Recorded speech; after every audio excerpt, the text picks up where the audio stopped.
Ream. Our awesome team of diverse individuals from throughout Ohio is committed to the goal of encouraging Black, Indigenous people of color to become more engaged in the environmental justice and climate justice areas. We are ecstatic to have Jacqui Patterson as today's presenter.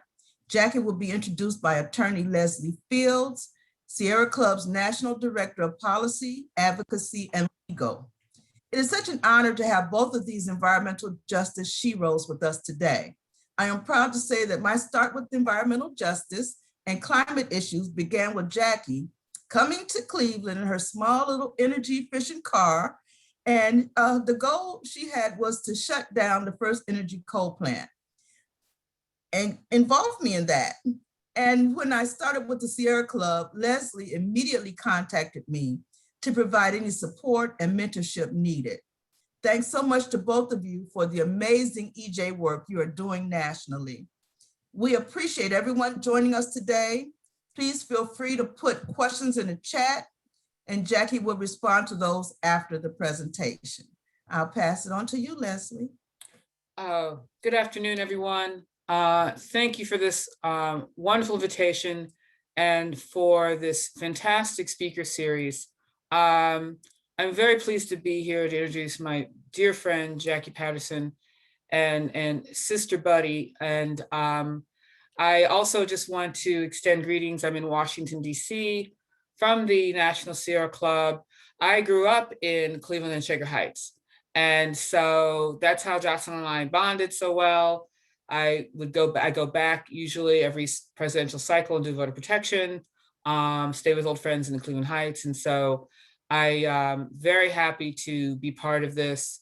And I really miss the Cleveland land area and really appreciate you all and all your great work. And so Jacqui Patterson is really just a superstar in environmental justice globally.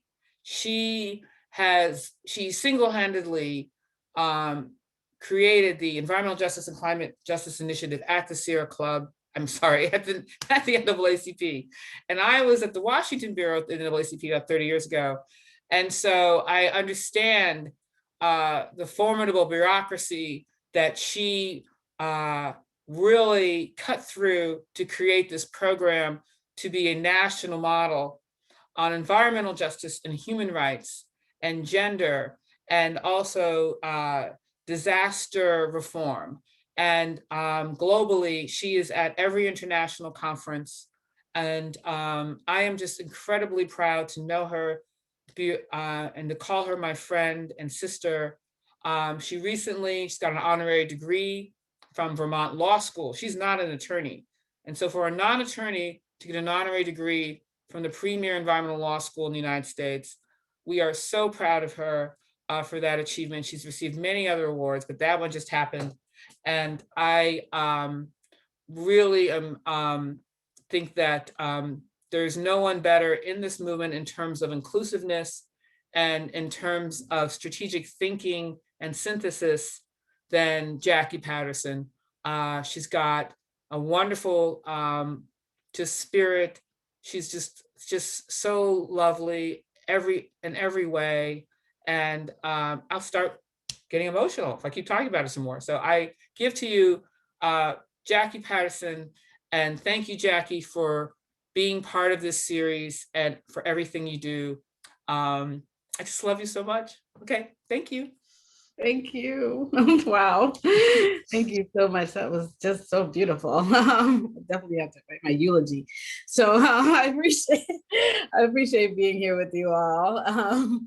And I am definitely honored to have been introduced by Leslie. She has been such a bright glow throughout our time that I've known her since I started there. My mind kind of flips through all the times that we walked together in different places. I remember sitting in Oklahoma City, I think at one of the civil rights advocacy training institutes, and all the different meetings that we're in. And Leslie's the only person I actually spent time with during, like a significant amount of time with during this quarantine situation when we went down to visit the birthplace of Harriet Tubman. And so she's just near and dear to my heart. And I just take so much inspiration and knowledge and learning from her. When someone recently asked me to speak on environmental justice, and I said, yeah, no. I said, Leslie Fields needs to be the person that you speak to, because they wanted to know about the history of environmental justice. And I said, Leslie just can literally recite it in her sleep, like literally. And so I really appreciate being introduced by Leslie. So thank you so much, Leslie, your dear heart. And Jocelyn's also someone who I've met almost from the beginning, because that Cold-Blooded tour was I started the NAACP in 2009, and I think I was there in Cleveland for the Cold-Blooded tour in 2010. And yeah, I was just reminding Jocelyn, she didn't even remember that we were at a mercury and air toxics hearing in Chicago together, and we had to make copies at Kinko's in the middle of the night, and I was so sick. and Jocelyn went with me to that Kinko's, and I was so sick that I was falling asleep and speaking as if I was in a dream. Like I was speaking about my dreams. I was literally just kind of hallucinating.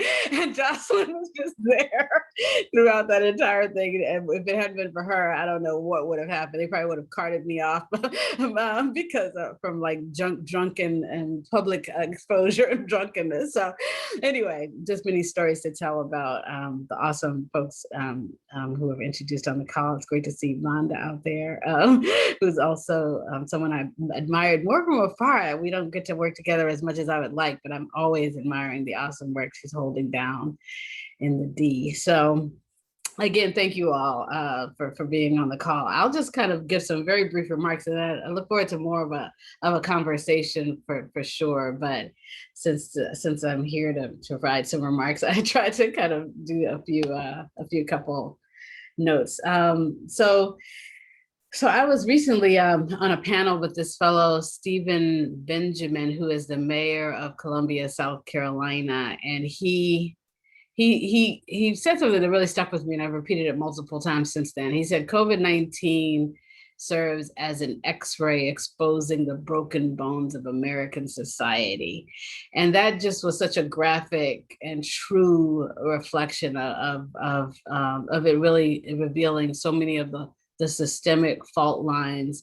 And it is what enabled me to write on March the 9th of last year, I wrote this document, The 10 Equity Implications of the COVID-19 pandemic. And it was, like to the untutored, it probably seemed prophetic, but to anybody who's in the climate justice space, like many of you are, and have seen the history of those fault lines, we would be able to predict that COVID-19 would be along those same lines, having similar underpinnings in terms of the lack of political will to do what needs to be done, just as we see what's happening historically around environmental justice and also around climate change.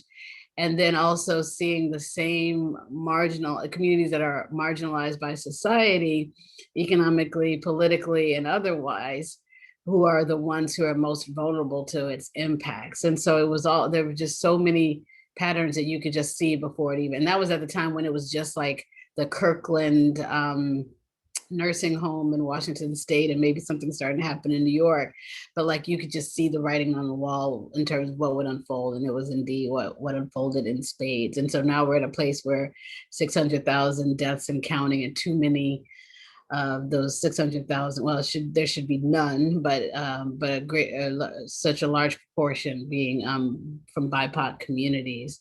And so as we look at that and think about these broken bones of American society, We know that we're in the midst of this as a syndemic, as Jacoby Wilson and Bernice Miller Travis and Adrienne Hollis have kind of started to say a lot, good friends of both Leslie and I.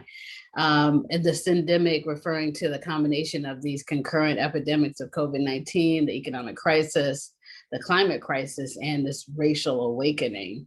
And again, they all share this disproportionate impact on population groups that are often marginalized by society. And then the proliferation of each of the epidemics have the same root causes of an extractive, exploitive economy that's designed for the enclosure of wealth and power at the expense of certain communities. And so that's really the theme of this conversation today around equity in the context of environmental and climate justice hits squarely at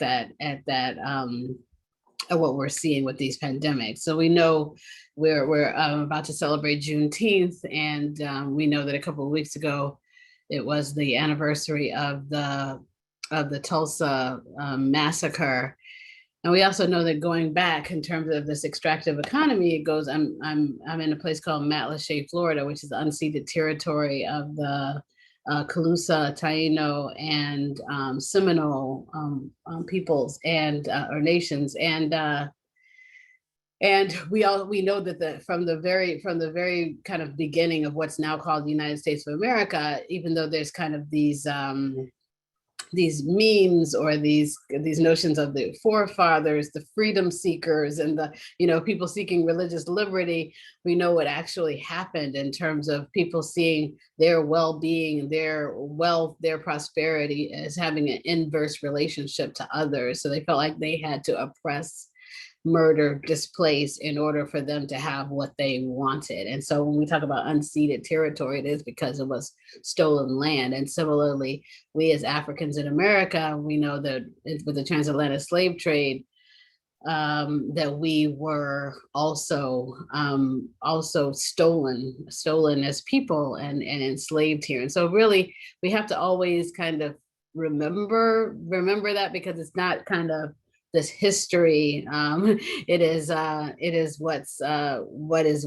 bringing us to where we are today in terms of the very inequities that are at the center of the conversation. And so even from then, we saw how institutionalized in these policies, the Morrill and Homestead Act that provided land grants to white Americans who are seeking to farm or for colleges and otherwise. And so again, that was just before emancipation. And so therefore, once emancipation happened, then we were again, so besides the fact of being taken away from our generational wealth and brought here to be the generational wealth of white people here in America, then on top of it all, even as we're emancipated, we didn't have the tools to be able to build ourselves from there. We were emancipated with nothing, and then the policies put us even further behind. And we see how even up until now, these policies have continued, whether it policies and practices, whether it's redlining or even some of the policies that claim to help, like opportunity zones, which become a boondoggle for developers that benefit developers, and that where we continue to be left behind. And so we see these, and as Leslie talked about, the law that also in the context after emancipation, even after we were able to acquire land, we lacked the legal services that were necessary in order to be able to hand down our property from generationally. And so therefore, again, that generational wealth couldn't even be legally handed down in a way that was legally binding. And so fast forward to today, we still have this extreme wealth differential, with a white American household on average having $171,000 in wealth, an African American household having on average $17,000 in wealth, and a Black woman-led household having on average $5 in wealth. And so these extreme wealth differentials are at the heart of so many of the challenges, in addition to racism itself, which we have to always remember that even outside of wealth and income, that race is in itself a factor. Dr. Robert Bullitt always talks about his study that showed that an African-American family making $50,000 a year is more likely to live next to a toxic facility than a white American family making $10,000 a year.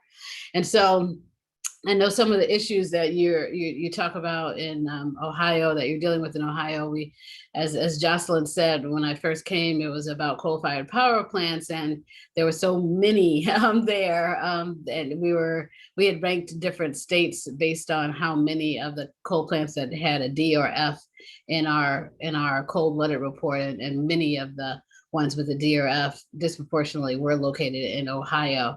But I know that you have done some great work with the Beyond Coal campaign that has addressed some of those challenges, and that picture has changed. We also know that 68% of African Americans at that time we did the report lived near a coal-fired power plant. And we also know that 71% of African Americans live in counties in violation of federal air pollution standards. I know you're also working and addressing the issues of lead, whether it's lead in the water or lead paint or otherwise.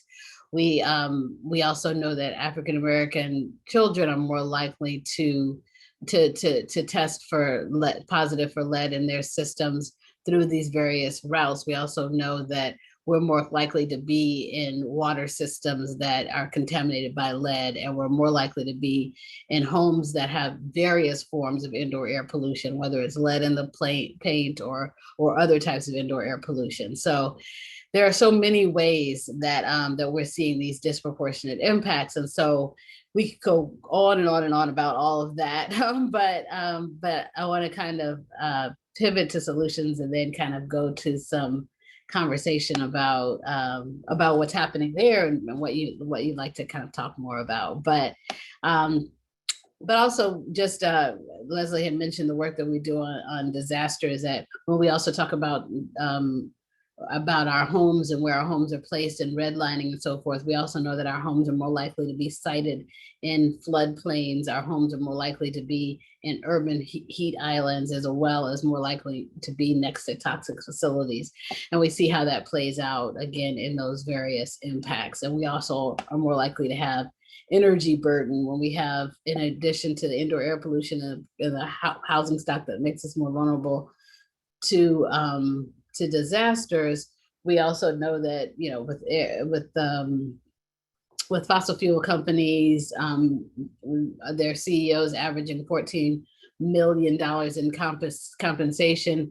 They're also spending hundreds of millions of dollars a year on anti-regulatory lobbying, while 76,000 coal miners have died of Black lung disease since 1968. While included in that lobbying is lobbying against not only clean air, clean water, clean energy provisions, but also lobbying against the very protections from coal mine dust that would have protected those miners from death. And they're also paying. We talk about the folks that they pay to deny climate. They also are paying folks to deny that it's actually Black lung disease that's killing coal miners. So it's making it hard for their families to be able to get access to the resources that they should be able to get, the benefits and compensation from losing a family member to coal mine dust. They've actually had doctors from my alma mater, Johns Hopkins, claiming it's some rare form of TB that only affects that only affects coal miners. So these are the kind of injustices that we're seeing. So when we talk about CEO pay and we talk about the billions that are invested in lobbying, we juxtapose that against the families who are losing their lives from having their electricity shut off, whether it's people who are using candles to light their homes, like a family of 4 in California, a family of 7 in Michigan that use their candles to light their home after electricity was shut off and burn down their homes and pay the price of poverty with their lives. A family who in Baltimore who had their oil and gas shut off, so they use a space heater, and we know that space heaters and candles are the number 1 and 2 causes of fires. And so again, they burned down their homes and lost their lives as a result. A grandmother in New Jersey who had her electricity shut off for non-payment, but her son paid it off. But 2 days later, the system hadn't caught up, and she actually had her electricity shut off in the dead of a heat wave, and she was dependent on that respirator for breathing. So she died as a result.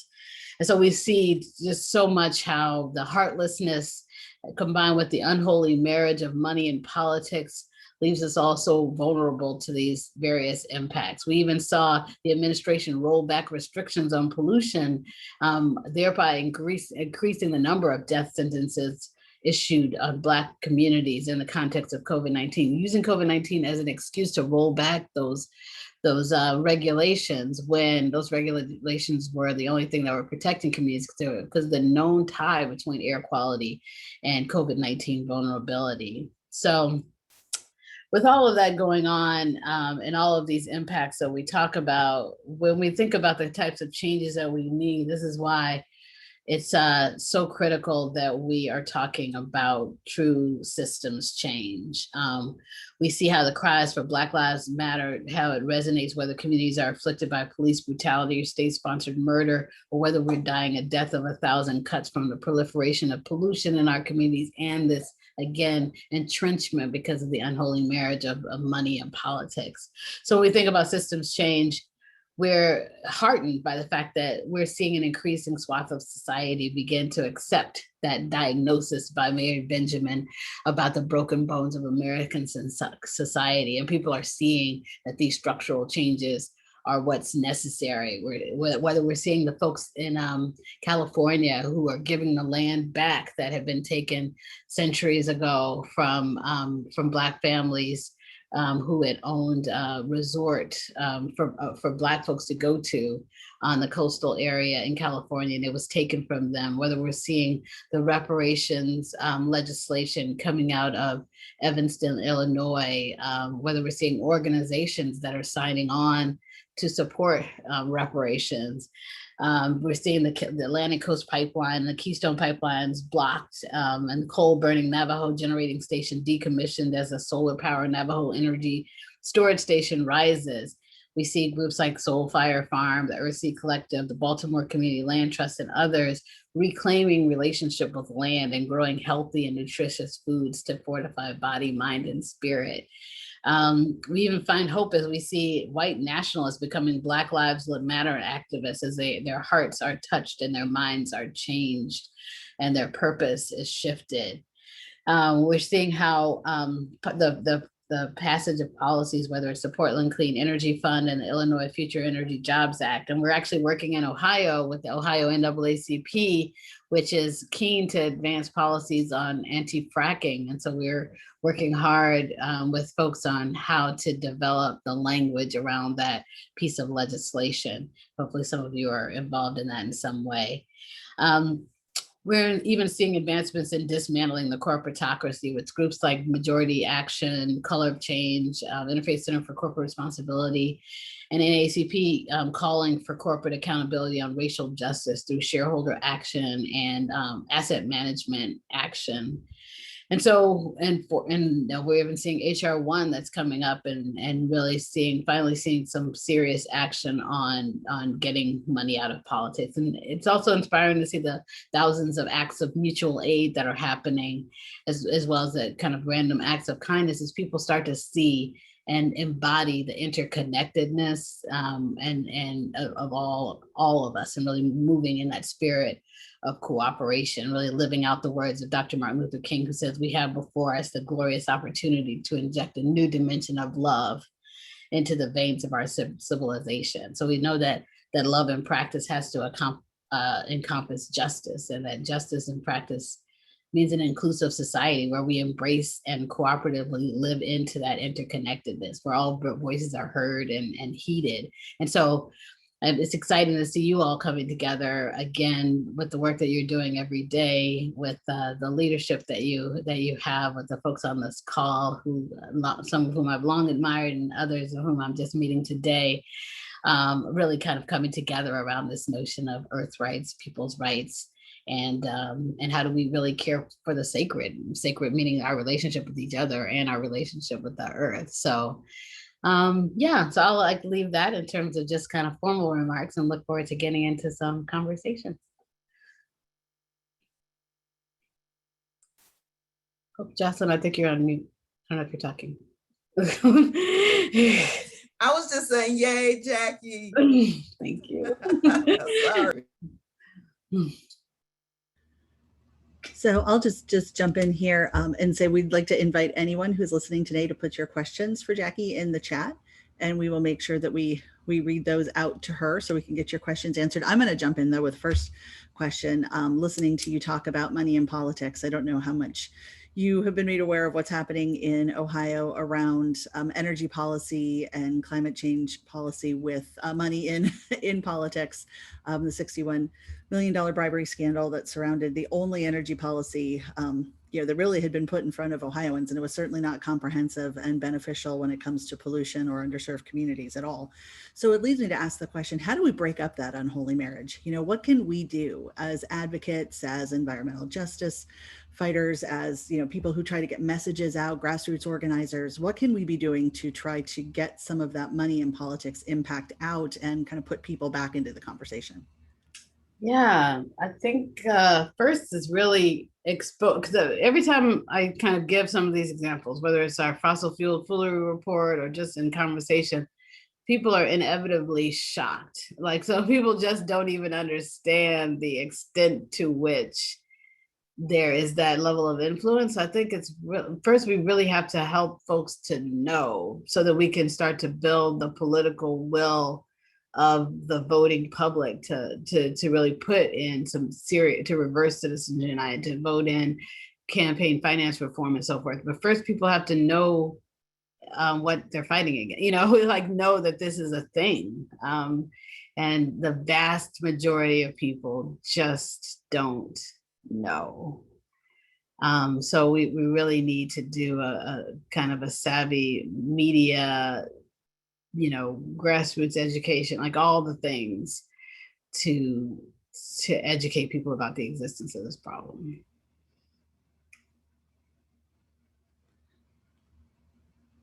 Oh, looks like we have something in the chat. Jocelyn is saying our equity team goal is to engage more BIPOC community in the environmental movement. How would you suggest we go about this effort? Thank you. Yeah, I mean, I think first, it's to actually meet BIPOC communities where they are and what they're doing, what we're doing, so to speak. And then as that happens comes the understanding of the intersectionality, and then we're kind of walking together, so I think it's really meeting people where they are, so for example, when I went to Seattle and engaged with the NAACP there, I said, they said, yeah, we certainly care about the birds and the bees and the polar bears or whatever, but we're actually dealing with we need jobs, and we need to work with formerly incarcerated persons. We're dealing with criminal justice issues. And I said, well, that's great. Actually, we have a pilot project that I think we'll be able to get resourced. It's working with formerly incarcerated persons and training them on energy efficiency, retrofits, weatherization, solar installation, and then placing them in jobs, and then making sure that there's policies to support that, including policies for local hire provisions, disadvantaged business enterprise provisions, fair chance hiring, and so forth. So they were all over it because it met them where they were, helped to advance their goals, and then integrated environmental and climate justice aims into what they were already interested in doing. And I think that's really the key. I think you're right. I think that makes a lot of sense. Mm-hmm. All right, our questions are coming in now. So how can we address the partisan, or how can we combat the partisan labels that are often placed on the EJ movement in intersections with race, politics, and money? Yes. I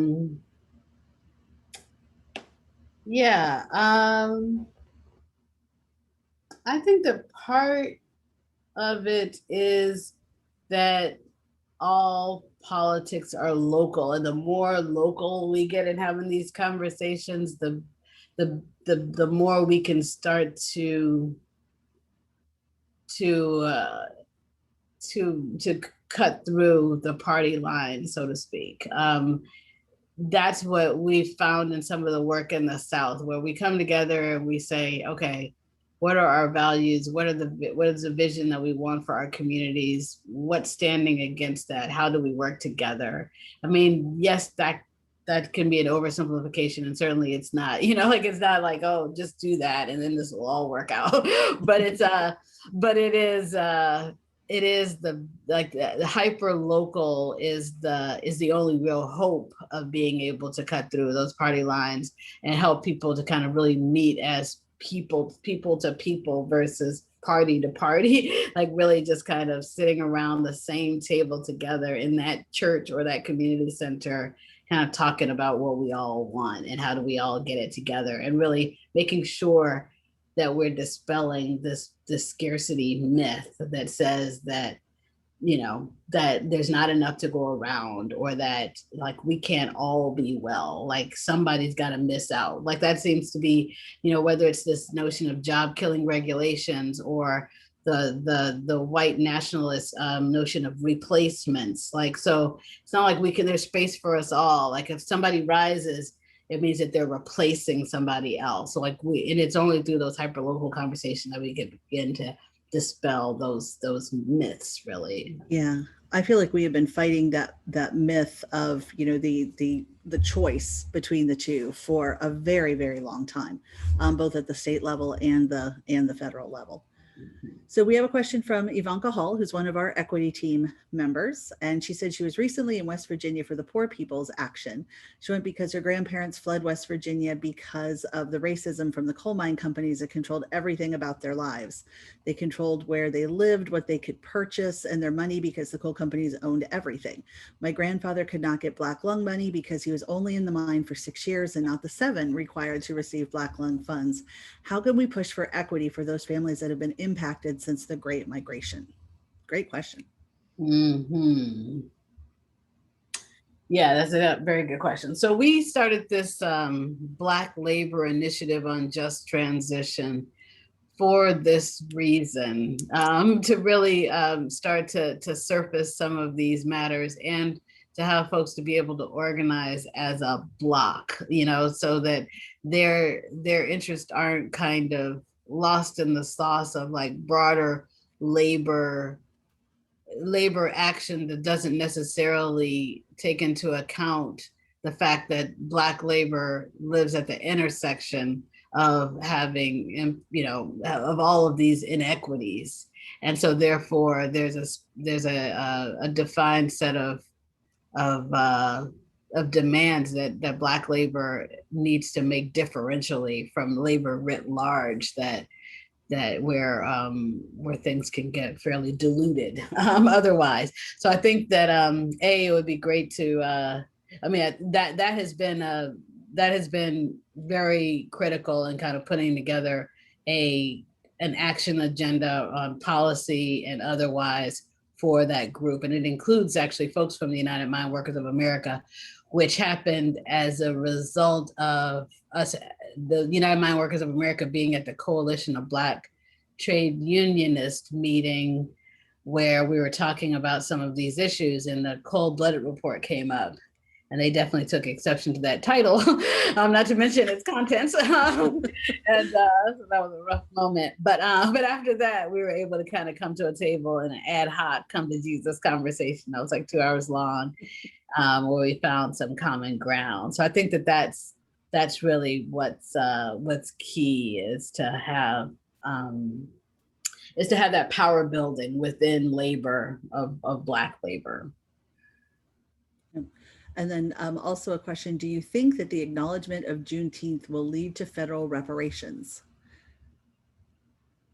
I think it's, again, another step in the right direction. I don't know if I would say it definitively, because acknowledgement of Juneteenth, there's an acknowledgement of Martin Luther King's birthday. There's an acknowledgement of Black History Month. I mean, there's a lot of acknowledgements out there, but I think it does does provide another opening for accountability. Like, okay, you've done this, but what does it really mean? Here's, for us to define what it means and start to make those demands.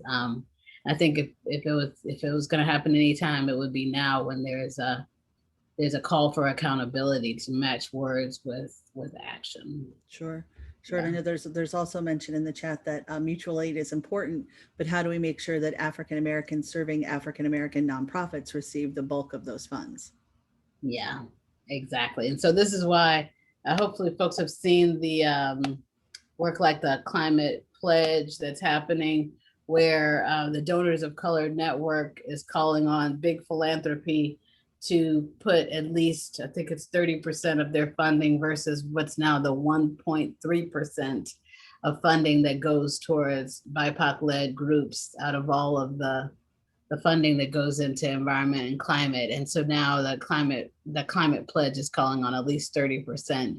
So yeah, similarly, we're trying to get, in terms of shifting dollars, get people to go beyond putting statements on their websites or otherwise, and actually shift major swaths of wealth.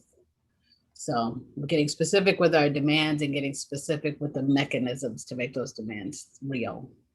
Yeah, I also wanted to take just a moment. I hope she doesn't mind that I read this out loud here, but it's from Rhonda Anderson.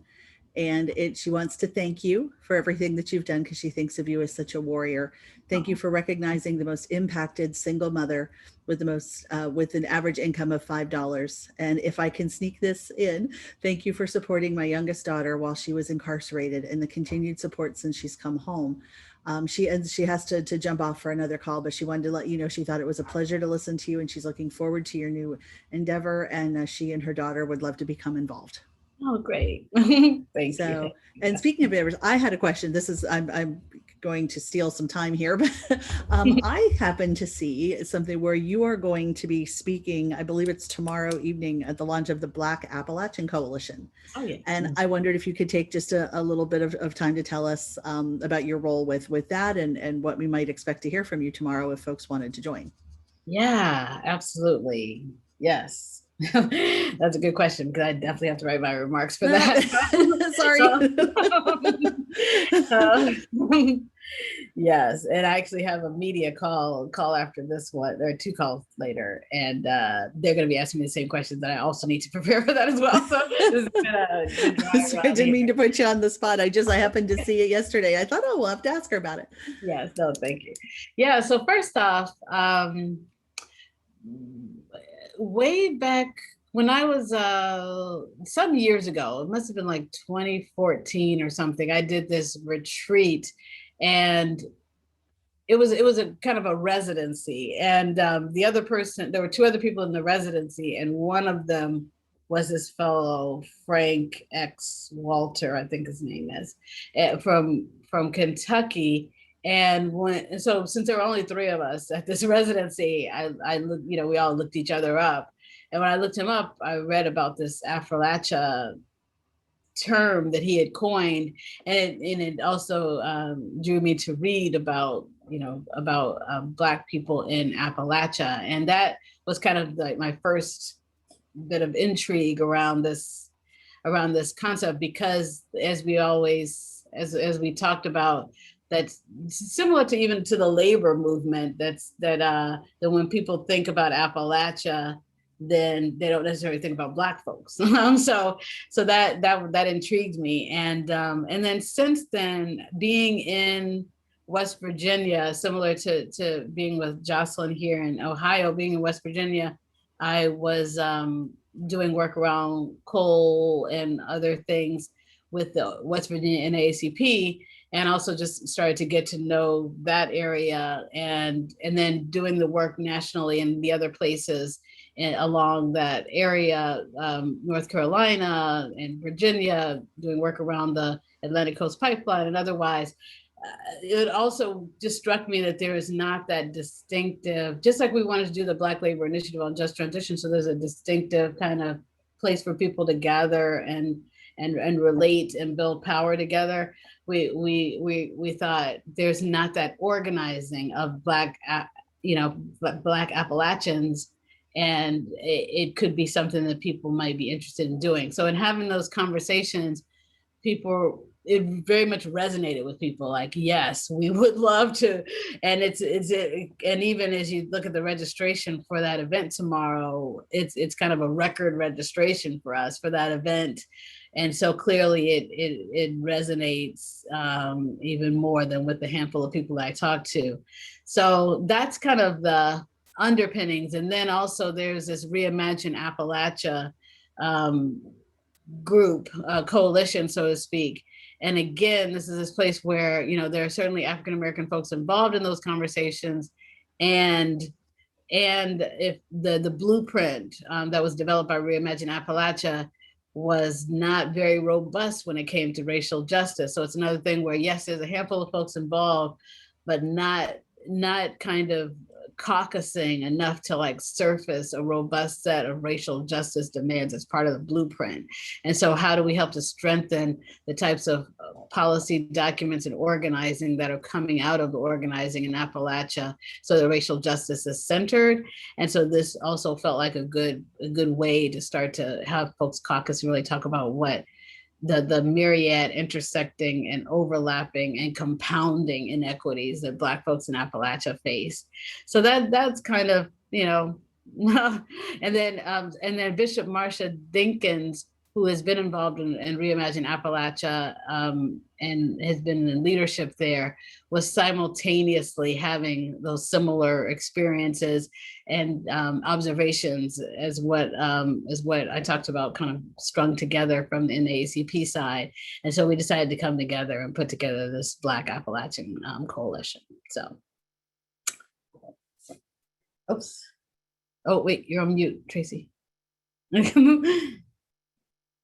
Oh my gosh, I'm so sorry. That never happens, but but it was bound to happen at some point, right? Yes. No, I was just saying I'm really looking forward to it, and I will. I'll drop a link into our chat here for others who may want to listen in. We do have another question. Oh, there it is. Achilles has already dropped the link in. Chad from Sierra Club wanted to know why you became involved in environmental issues. Oh yes, thank you for that question.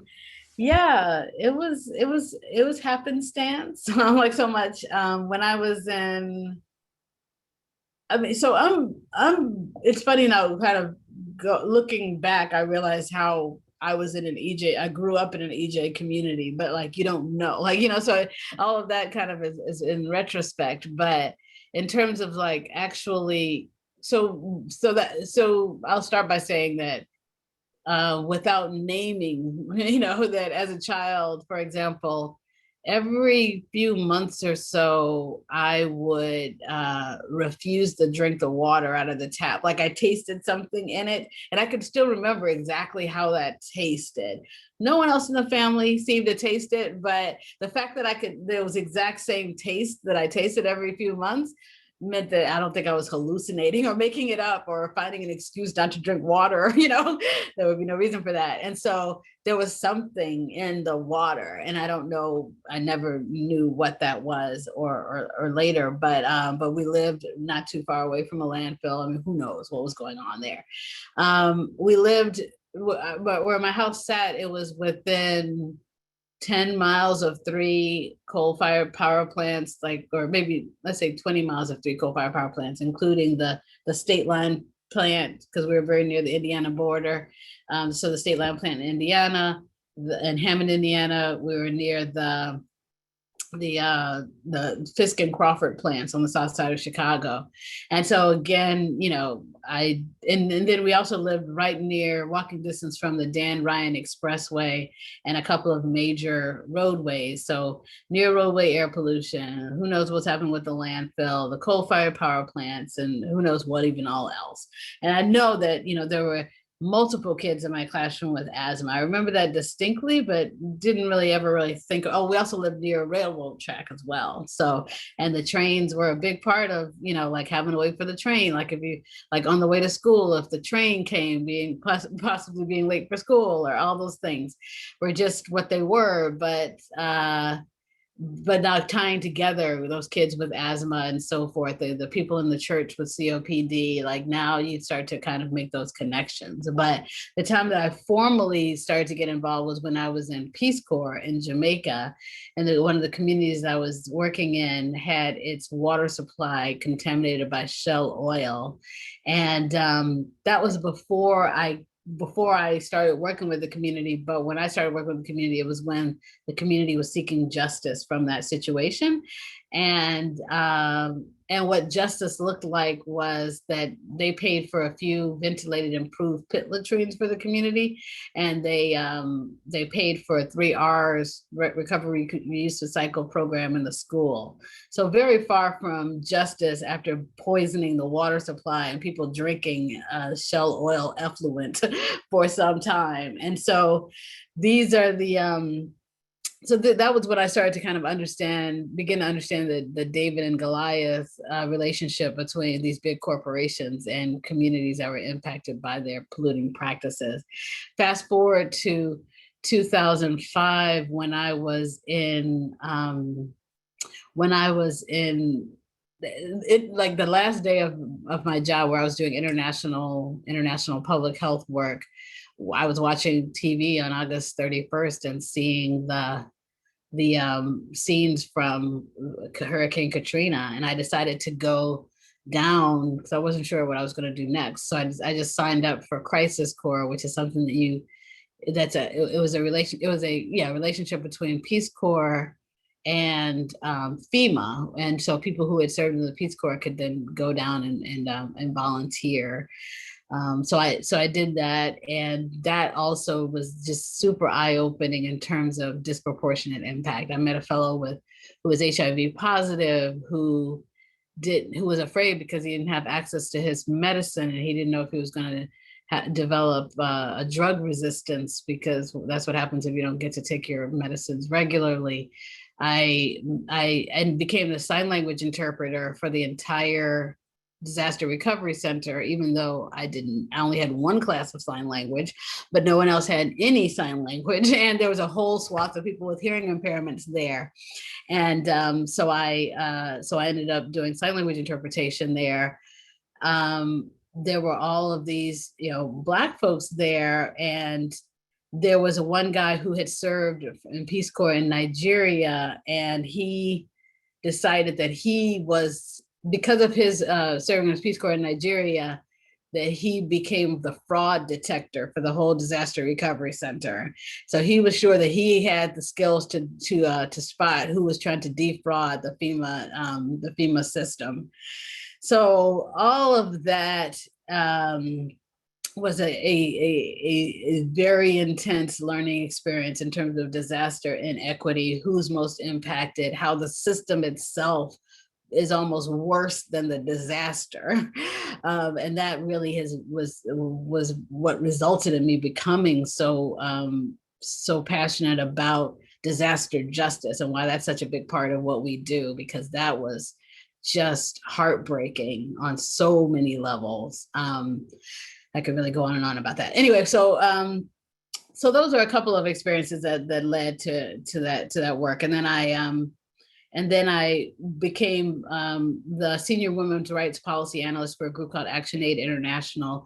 And under that responsibility, I became the gender justice expert for food justice work for international, for macro finance. So like IMF, World Bank, International Monetary Fund, and the World Bank, and then also for the climate work. And so then that got me deeper into the climate side of things, and one thing led to another. So thank you. Yeah, and I will say we have one request for some advice that I may send along to you, because it looks like it might take a little longer to answer than we have left. But I'm going to ask you one last really quick question before I turn it over to Achilles to do our closing today. Is if you have one piece of advice for young people who are starting in this movement right now, who really want to make a difference in environmental justice, what is that thing?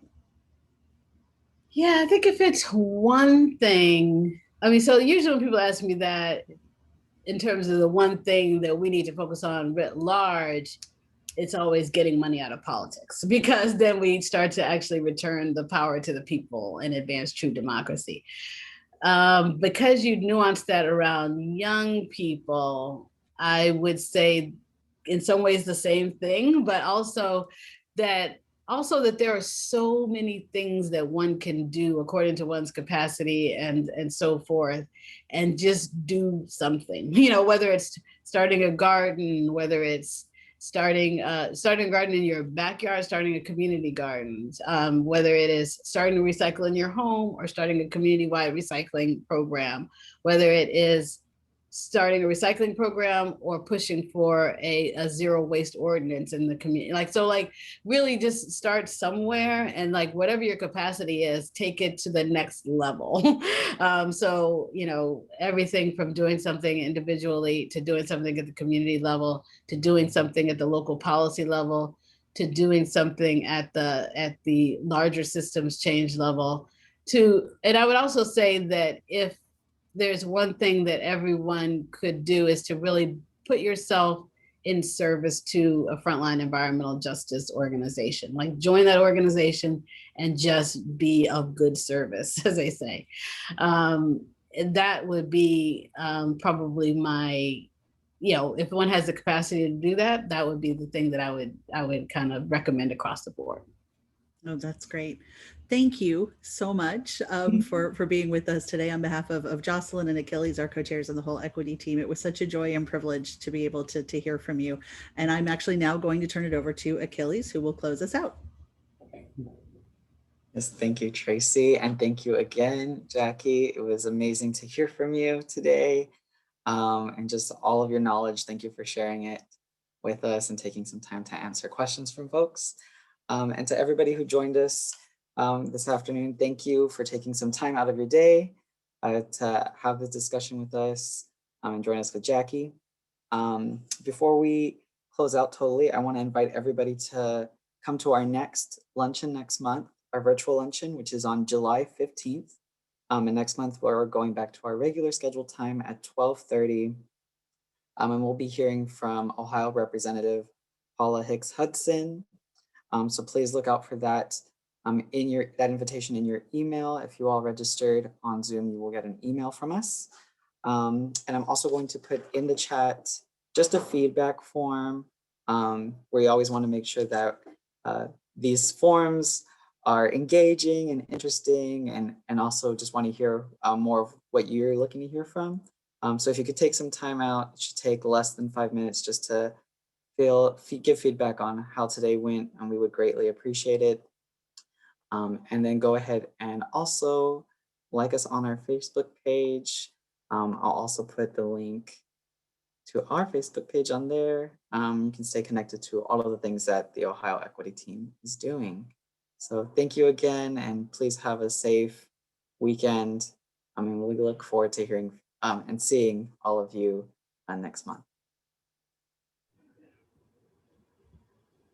Bye.